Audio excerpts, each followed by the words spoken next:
Hey everybody, my name's Splatoon9000 and welcome to the final episode in the Kerbal Scuffed program series titled War. Now, I'm assuming this is going to be War with Kevin and Martin because we saw what happened last time in the last episode at the end. So we're definitely going to check this out, see what happens, see what we're going to learn about this time. Oh yeah, that's when the... Yep, there's Kevin.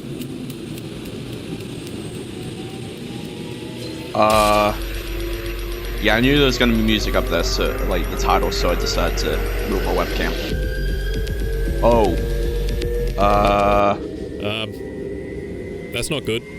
Yeah, I noticed that, yeah.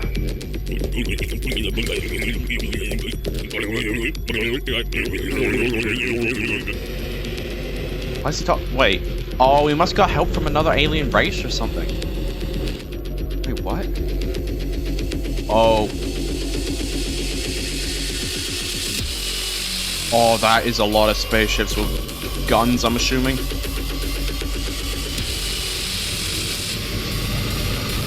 Oh boy. Whoa, they got warp drives as well. Oh no. Okay. You know what? I'm gonna go. He's just getting the hell out of there. Oh, fuck. Oh, he's got a space car. Yeah, see you later, idiots. Wow. Oh, jeez. Oh, he's destroying everything.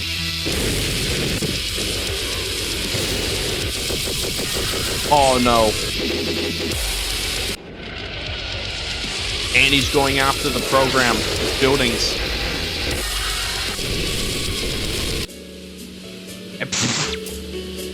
Monster's chilling. Come on, man. Oh, boy. Oh, no. That has antimatter in it, dude.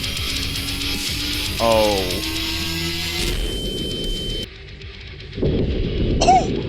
Yeah, that spaceship's gone. Yo.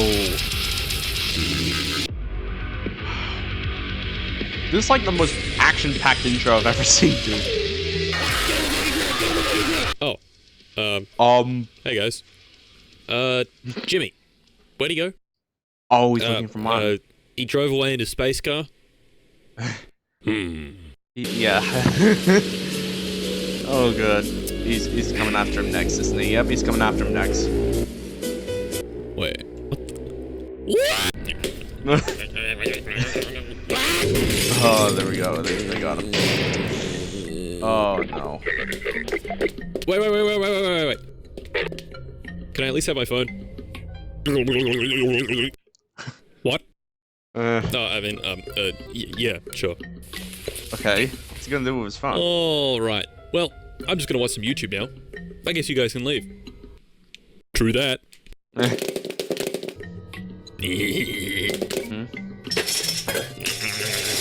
This is the Lock Bikini Boy. Of course. Today is Oh man, they need to work on their security, clearly.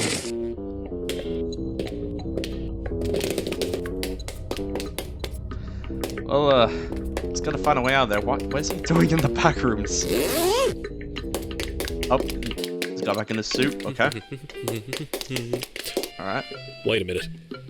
Holy shit. It's... What is it?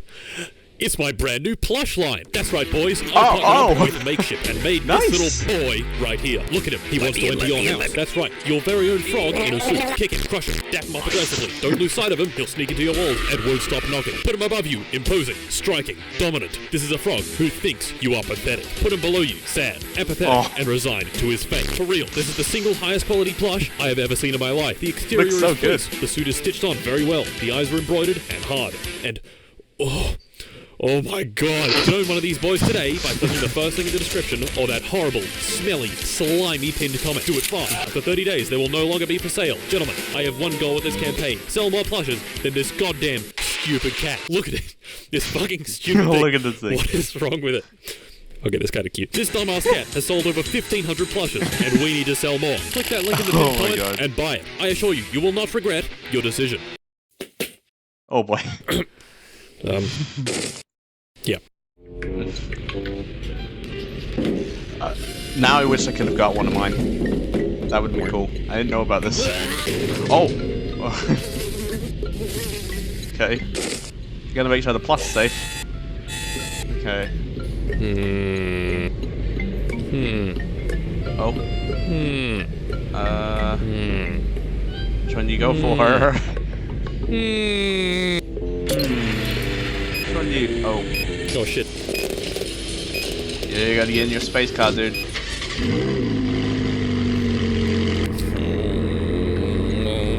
Taking too long, huh? You better run. There you go. Oh. And he's got the plus. Oh! Oh. The plus safe on the table. Hello. Hey guys.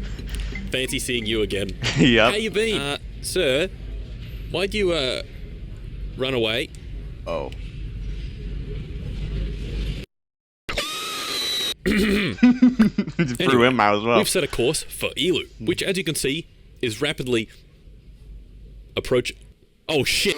Oh. And would you look at that? Back at the start of the last video, Oh. stranded on Elu. Yep. Kevin has gone ahead and destroyed pretty much every base I built with his giant armada. Oh. Ouagadougou, annihilated. Urk, dead. Ops and Kerman, face down in a highly corrosive lake. Djibouti, it's seen better days. Yep. And most importantly, he's murdered all the Kerbals in the KSC and taken it over for himself.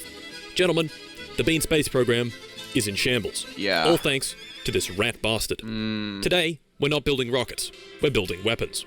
Instead of fuel and oxidizer, we have gunpowder and high explosives. Wow. Instead of a noble quest to push the boundaries of discovery and science, we're here to kill, destroy, and conquer. Here's a My war. sources tell me that Kevin is rebuilding the KSC and has taken its 96 billion funds to build up military bases on other planets. Some bases are large and some are small.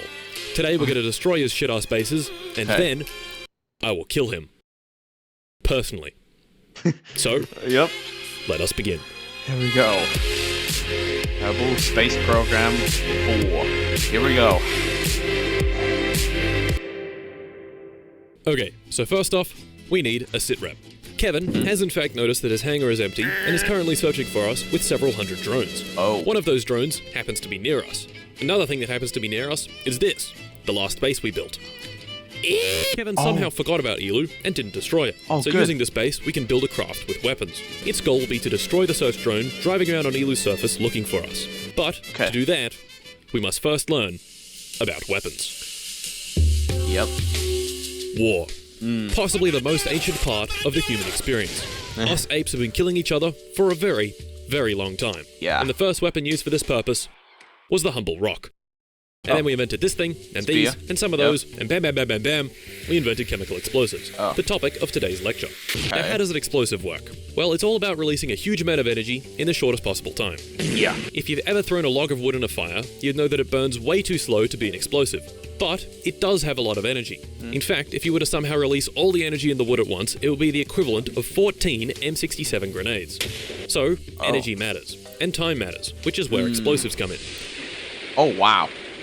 A chemical explosive is a substance that can undergo a chemical chain reaction in a very short period of time. Now, all these explosives do is release hot, expanding gas, which you wouldn't really expect to be able to do this.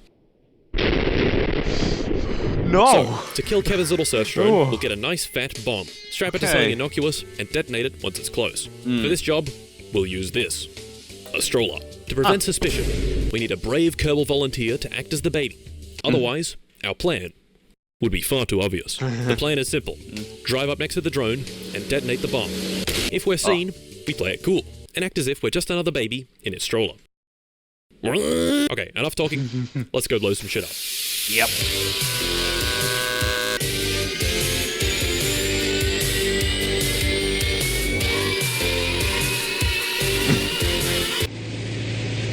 Drone doesn't notice them yet.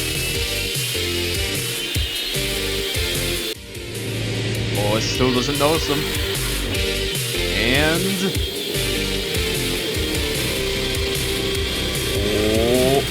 Oh, got him. Excellent. The threat has been eliminated. Yep. Even better, many parts of the drone are undamaged and can be salvaged for our use in our next mission. Okay. In particular, the radar and the guns. This will be quite useful because our next target is a satellite in low ELU orbit. Oh. But first, guns. How do they work? It's pretty simple.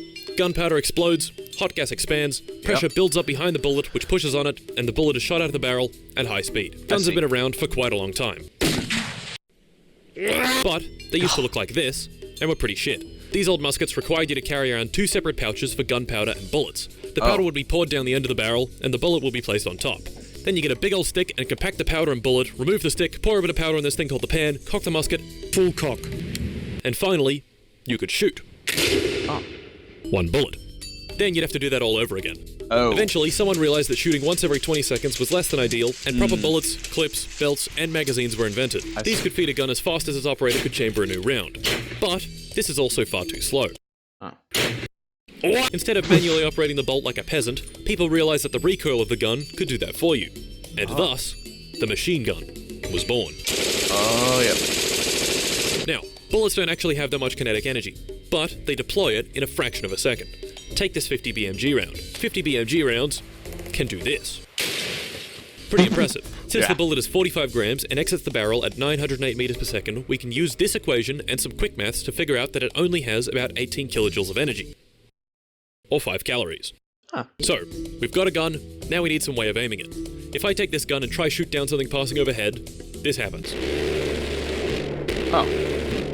The gun is aiming at where the plane is, rather than where the plane will be, and isn't leading its shots enough to get any hits. To lead our shots properly, we need to know the target's speed, distance, and direction it's traveling in. This is where radar comes in. Radar waves are simply another form of light with a much longer wavelength. If we shoot a bunch of radar waves at our target, a short amount of time later, we'll receive them back. Since we know how fast light travels, we can work out how far away an object is by measuring the time between sending and receiving the signal and dividing that by 2. We can also tell how fast it's moving by either taking its position at 2 points in time and finding the distance it covers, or by using what's called the Doppler effect. Basically, since the target is moving at a different speed than our radar, the radar waves it reflects will either be a little bit stretched or a little bit squished. Now, if we combine this funky radar technology with our gun, we get this. The Goalkeeper CIWS. The radar allows the gun to track a target, find its range and speed, and then aim at the exact spot it'll be once its bullets reach there. I see. And you got him. And, would you look at that? 1 CIWS, ready to go. Nice. All we need to do now is wait for that pesky satellite. Yep.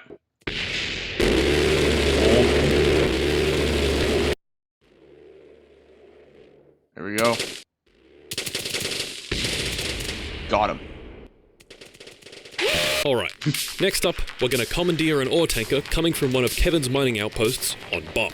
Now thus far, we've remained undetected, and I'd like to keep it that way. So instead of something big and flashy, we're going to build a ship with a laser weapon thing and a single Kerbal on a seat. The laser will destroy the guard drone, and the Kerbal will take over the tanker with the help of a very special weapon. Okay. This beautiful craft will be named... Thrombus. So let's go. Here we go. Got it. Now the guard drone is dead, we dismount our Kerbal and send him in. Nice. Wait, is that? That's a flamethrower, isn't it?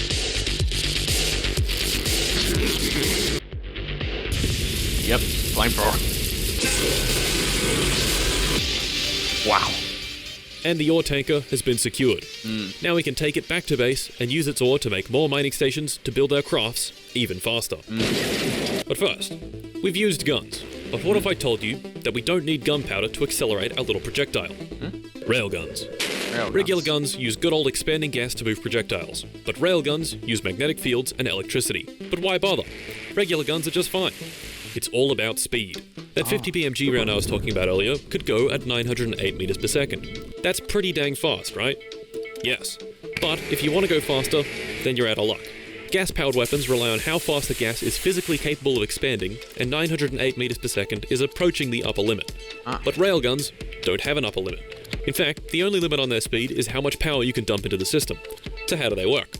Well, you get two conductive rails and put the projectile in between them, which completes the circuit. Once you fire, a huge amount of power is delivered from capacitors into the rails, which creates an incredibly powerful magnetic field and launches the projectile forwards. Wow. These bad boys have been able to shoot projectiles at over 2,500 meters per second, which in KSP terms is orbital velocity. Oh my What we're going God. to use this technology on is this. Kevin has basically stolen the Ouagadougou design and placed it in dual orbit to collect antimatter for his fleet. Now, if you remember last video, you know that per kilo, antimatter is pretty much the most explosive thing in the universe. Yep. And since Kevin's collector has a fair amount of it in storage, that makes this craft quite vulnerable. Smart. He's tried to cover for this fact by armoring up the area around the antimatter container, which is where our new railgun system comes in.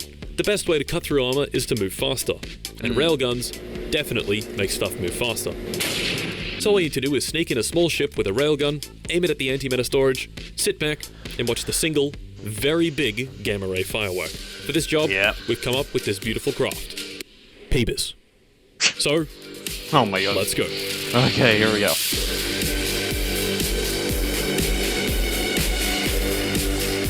Here we go.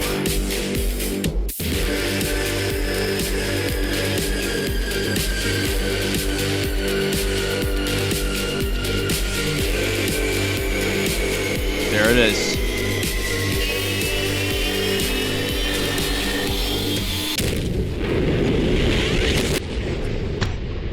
I think it just knocked the camera out of there. Sheesh. Yeah! So far, the weapons that we've been using have been pretty baby. Sure, setting off an antimatter container creates an enormous explosion, but we don't have any antimatter and we can't really make it. But what we do have is uranium. Uranium, of course, can be made into bombs. Nuclear bombs. Yep. Nuclear bombs operate on a fairly simple principle. Fission. Or the splitting of atoms. You split apart atoms, split atoms release energy and other particles, which go and split more atoms. This releases an enormous amount of energy. Nuclear weapon yields are measured in kilotons or megatons, referring to the equivalent amount of TNT that you'd need to detonate to match it. Now, the way you actually go about doing all this is the tricky part. There's only one natural element that's fissile, that being uranium.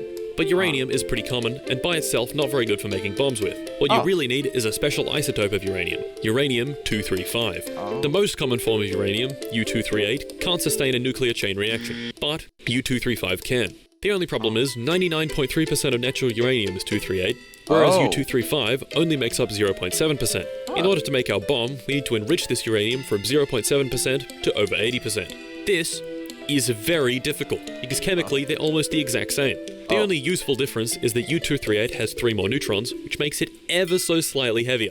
The first machine used to enrich uranium was this, the Calutron, a mass spectrometer which enriched 0.7% uranium to 25% uranium at a huge rate of 50 micrograms per hour.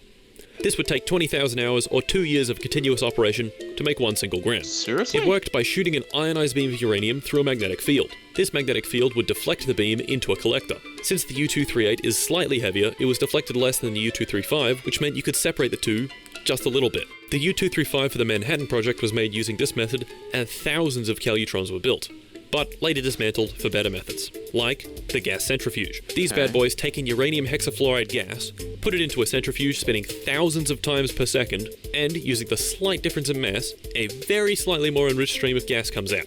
This needs to be repeated thousands of times, and then you get highly enriched uranium hexafluoride, which you can process later into uranium metal. Now that we've got the stuff, we need to find a way to make it go boom. The first nuclear bomb used in war, the Little Boy, used a gun design, where one part of the U-235 was shot into another using chemical explosives. Once the two parts combined, they became critical, and a nuclear chain reaction began. This was the second ever nuclear detonation and was fairly primitive by today's standards. Pretty much every nuclear weapon these days is a thermonuclear weapon. Thermonuclear bombs are a two-stage design where a regular fission bomb explodes and sets off a secondary fusion stage. That's right, they use a nuclear bomb to detonate an even more powerful nuclear bomb. Pure fission bombs can at most achieve 500 kilotons of yield, whereas thermonuclear bombs can go from several hundred kilotons to tens of megatons.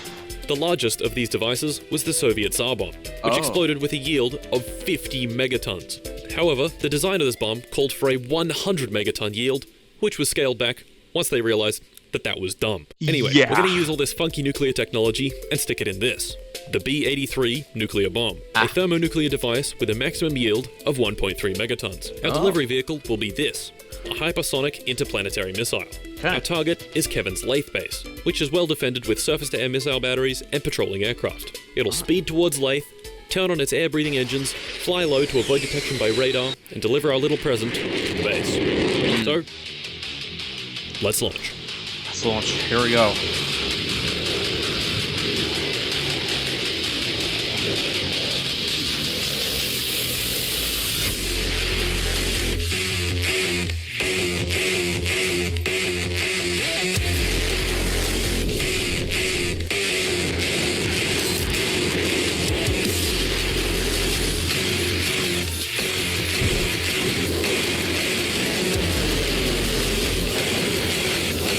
Go.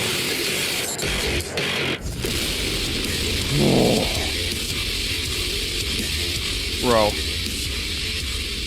There we go.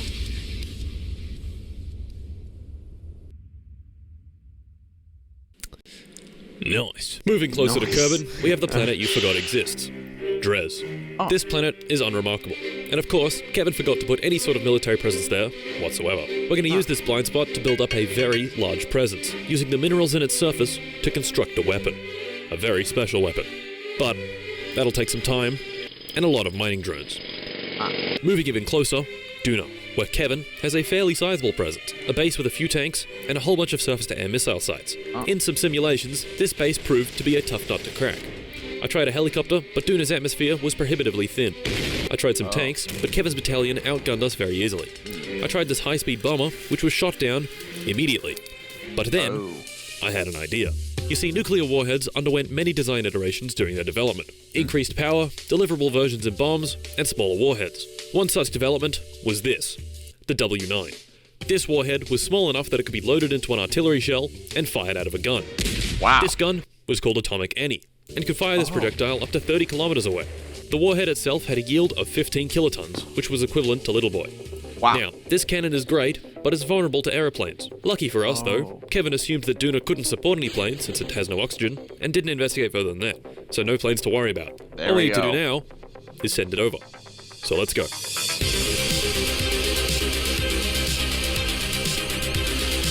Here we go.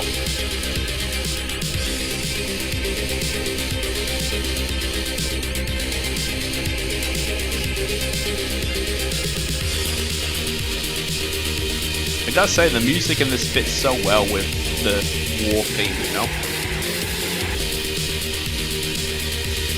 Here we go. Oh boy. Oh. Load it. And... oh.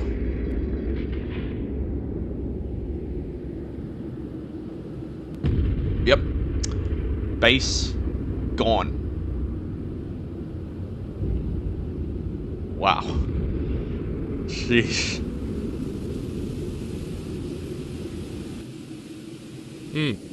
Wonderful. Yep. Gentlemen, I think it's time we scale things up. Moving back to Dres, as you can see, we've mined a lot of stuff and completed production of our special weapon. An engine. A really, really big engine. Wow. But where to move it? We've taken Jewel and Duna. I don't want to destroy Kerbal. And Moho, he's cool. This leaves one last target. Eve. I don't like Eve one bit. And Kevin has built a lot of stuff on it. SAM sites, surface bases, aircraft, orbiting platforms. But I don't have to deal with that stuff, or with Eve, if it's not there. Okay. Gentlemen, start the engines. So what's this engine for? What? Wait. Hang on. Wait, no. Are you serious? He's moving a planet into another planet.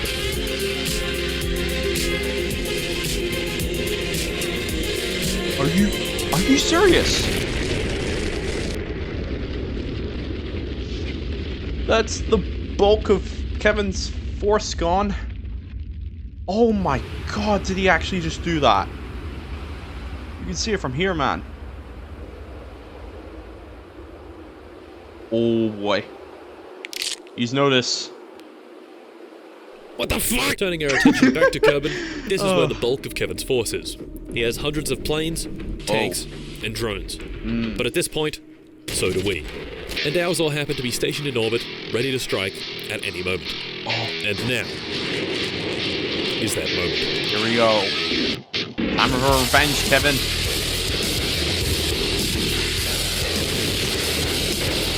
Jeez.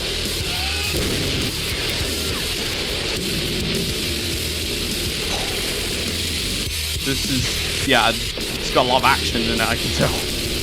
Oh my god. Sirens are going off, there's bombs everywhere.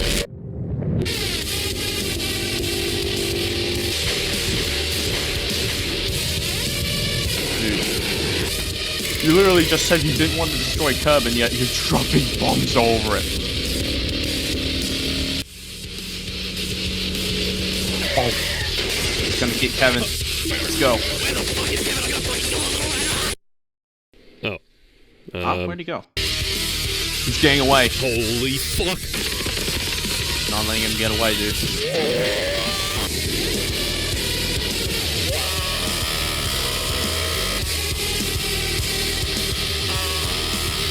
Dude. This man's vocal cords are powerful.